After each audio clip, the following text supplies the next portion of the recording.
क्या आपने कभी नवरात्रि में व्रत रखा हो और फिर बीच में मजबूरी में तोड़ना पड़ गया हो और उसके बाद आपके मन में यह सवाल आया हो कि अब क्या होगा? कहीं मैंने कोई पाप तो नहीं कर दिया? कई लोग ऐसे डर और अपराध बोध में जीते रहते हैं।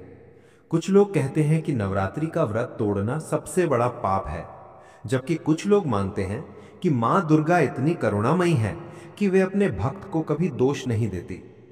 तो आखिर सच्चाई क्या है? क्या सचमुच नवरात्रि का व्रत तोड़ना पाप है? क्या पुराण और शास्त्र इसे पाप मानते हैं या फिर यह सिर्फ समाज में फैली हुई गलतफहमी है?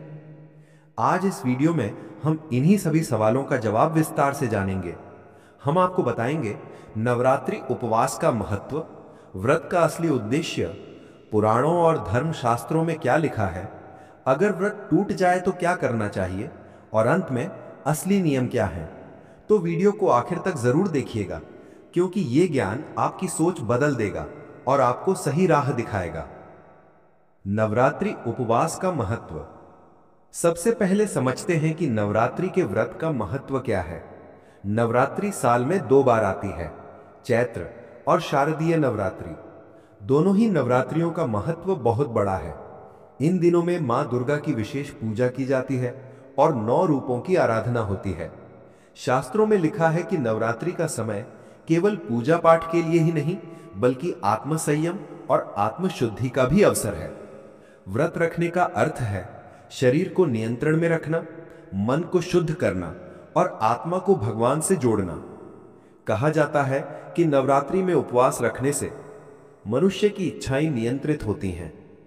आलस्य, काम, क्रोध और नकारात्मक भावनाएं कम होती हैं। शरीर भी विषैले तत्वों से शुद्ध होता है। और सबसे बड़ी बात, मां दुर्गा की कृपा से जीवन में सुख शांति आती है। उपवास का असली उद्देश्य। अब बड़ा सवाल, व्रत रखने का असली उद्देश्य क्या है? क्या व्रत का मतलब सिर्फ अन्न न खाना है? नहीं, शास्त्र कहते हैं नियत आहार, संयमित वाणी और शुद्ध आचरण, यही असली उपवास है। यानी उपवास का अर्थ है केवल भोजन छोड़ना नहीं, बल्कि अपने विचारों को शुद्ध करना, अपने शब्दों में मिठास लाना, झूठ, छल, कपट और बुरी आदतों से दूर रहना, और सबसे जरूरी, पूरे मन से मां दुर्गा का ध्यान करना। मार्कंडेय पुराण और दुर्गा सप्तशती में साफ लिखा है कि व्रत का उद्देश्य देवी की आराधना और आत्मसंयम है, केवल अन्न छोड़ना नहीं। तो अगर कोई व्यक्ति बिना भक्ति के केवल दिखावे के लिए भूखा रहता है तो उसका व्रत अधूरा है। लेकिन अगर कोई भक्त सच्चे मन से पूजा करता है और किसी वजह से व्रत पूरा नहीं कर पाता, तो भी उसका व्रत सफल होता है। क्या व्रत तोड़ना पाप है? अब आता है सबसे महत्वपूर्ण सवाल, अगर कोई नवरात्रि का व्रत तोड़ दे तो क्या उसे पाप लगता है? शास्त्रों में पाप की परिभाषा है जानबूझकर धर्म विरोधी काम करना। यानी अगर कोई व्यक्ति उपवास रखते हुए जानबूझकर, मजाक में या बिना किसी कारण व्रत तोड़े तो उसे पाप समझा जा सकता है। लेकिन अगर किसी को मजबूरी हो, जैसे बीमारी, दवाइयां लेनी हो, शरीर साथ ना दे रहा हो, यात्रा हो या कोई और आपात स्थिति हो, तो ऐसी स्थिति में व्रत तोड़ना पाप नहीं है। मनुस्मृति और अन्य धर्म शास्त्रों में साफ कहा गया है कि मजबूरी में किए गए काम और जानबूझकर किए गए काम में अंतर होता है। देवी मां अपने भक्त की भावना देखती हैं, ना कि केवल उसका उपवास। पुराणों और धर्म ग्रंथों की बातें। अब देखते हैं कि हमारे धर्म ग्रंथ इस विषय में क्या कहते हैं। 1. देवी भागवत पुराण। इसमें कहा गया है कि नवरात्रि में व्रत करने से भक्त की मनोकामना पूरी होती है। लेकिन अगर कोई व्यक्ति बीच में व्रत छोड़ भी दे तो भी उसे पुण्य मिलता है, क्योंकि उसका इरादा पवित्र था। 2. कालिका पुराण। इसमें बताया गया है कि व्रत का असली फल केवल भोजन से नहीं, बल्कि भक्ति से है। यानी अगर भक्ति सच्ची है तो अधूरा व्रत भी फलदायी होता है। 3. महाभारत। इसमें भी यही शिक्षा है कि फल कर्म से नहीं, कर्म के पीछे की भावना से मिलता है। 4. भगवत गीता। भगवान कृष्ण ने कहा है, मैं भाव से प्रसन्न होता हूं, वस्तु से नहीं। इसका अर्थ है कि मां दुर्गा भी भक्त के भाव को देखती हैं, उसके भोजन या उपवास को नहीं। मान लीजिए कोई छात्र परीक्षा की तैयारी कर रहा है और उसे ज्यादा ऊर्जा चाहिए। उसने नवरात्रि का व्रत रखा, लेकिन परीक्षा के बीच कमजोरी के कारण उसे खाना पड़ गया। क्या ये पाप है? नहीं, ये मजबूरी है। कई बार महिलाएं व्रत रखती हैं, लेकिन गर्भावस्था या स्वास्थ्य कारणों से बीच में खाना पड़ जाता है। क्या माँ दुर्गा इसे पाप मानेंगी? बिल्कुल नहीं। माँ दुर्गा करुणामयी है, वे भक्त की नीयत जानती हैं। अगर आपने श्रद्धा से व्रत शुरू किया और मजबूरी में तोड़ दिया तो यह पाप नहीं बल्कि प्राकृतिक परिस्थिति है। अगर व्रत टूट जाए तो क्या करें? अब सवाल आता है कि अगर किसी का व्रत टूट ही जाए तो उसे क्या करना चाहिए। सबसे पहले अपराध बोध या डर में ना रहे। सच्चे मन से माँ दुर्गा से क्षमा मांगे और कहें कि माँ, मैंने व्रत रखने का प्रयास किया लेकिन मजबूरी में पूरा नहीं कर पाया, मुझे क्षमा करें।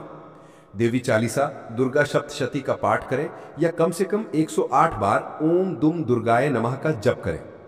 किसी गरीब को भोजन कराएं या दान दें। अगले दिन हल्का उपवास करें या भक्ति भाव से पूजा करें। यही शास्त्रों में प्रायश्चित बताया गया है।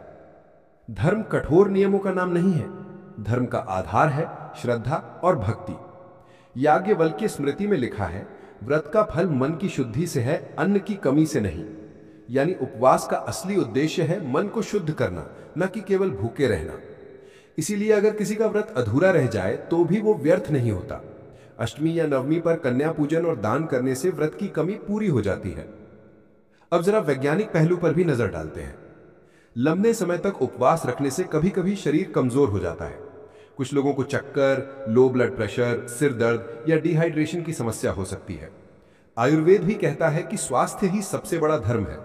अगर स्वास्थ्य खराब हो रहा है तो व्रत तोड़ना धर्म का उल्लंघन नहीं बल्कि धर्म की रक्षा है। माँ दुर्गा चाहती हैं कि उनका भक्त स्वस्थ रहे, ना कि बीमार होकर पूजा करे। अब बात करते हैं उन गलतफहमियों की जो समाज में फैली हुई हैं। 1. अगर व्रत टूट गया तो सारा पुण्य नष्ट हो जाएगा। ये बिल्कुल गलत है। पुण्य भावना और श्रद्धा से मिलता है। 2. व्रत तोड़ने वाला अगले जन्म में दुखी होता है। शास्त्रों में ऐसा कहीं नहीं लिखा। ये सिर्फ डर फैलाने के लिए कही जाने वाली बातें हैं। शक्तिपीठों और संतों के उपदेश। कई शक्तिपीठों के पुजारी और संत कहते हैं कि व्रत अधूरा रह जाए तो भी चिंता की बात नहीं है। माँ दुर्गा केवल श्रद्धा देखती हैं, कठोर नियम नहीं। संतों का मत है कि अगर व्रत टूट जाए तो मन से क्षमा मांगना ही पर्याप्त है। अधूरे व्रत से भी पुण्य मिलता है। भक्ति में निरंतरता ही असली पूजा है। नवरात्रि व्रत के असली नियम। अब जानते हैं असली नियम क्या है। सात्विक आहार लें, वाणी पर संयम रखें, गाली गलौच न करें, झूठ, कपट, ईर्ष्या और क्रोध से दूर रहें। प्रतिदिन मां दुर्गा की पूजा, मंत्र जप और पाठ करें। कन्याओं का सम्मान करें और दान दें। सेवा और भक्ति भाव रखें। यही व्रत के असली नियम है। व्रत तोड़ने का सही तरीका। अगर कभी व्रत तोड़ना ही पड़े तो सही तरीके से तोड़ें। मां दुर्गा का स्मरण करें। फल या सात्विक भोजन से व्रत खोलें। मन में अपराध बोध ना रखें। अगले दिन श्रद्धा से पूजा करें। तो दोस्तों, अब आप समझ गए होंगे कि नवरात्रि का व्रत तोड़ना पाप नहीं है अगर यह मजबूरी में किया गया हो। असली पाप तब होता है जब कोई मजाक उड़ाए, उपहास करे या बिना श्रद्धा के व्रत तोड़े। मां दुर्गा करुणामयी है, वे अपने भक्त की नीयत देखती हैं, नियम नहीं। व्रत का असली महत्व है भक्ति, श्रद्धा और सात्विक जीवन। इसलिए अगर आपका व्रत कभी टूट जाए तो डरे नहीं, बल्कि श्रद्धा और भक्ति को बनाए रखें। याद रखिए, मां दुर्गा भाव से प्रसन्न होती हैं, कठोर नियमों से नहीं। जय माता दी।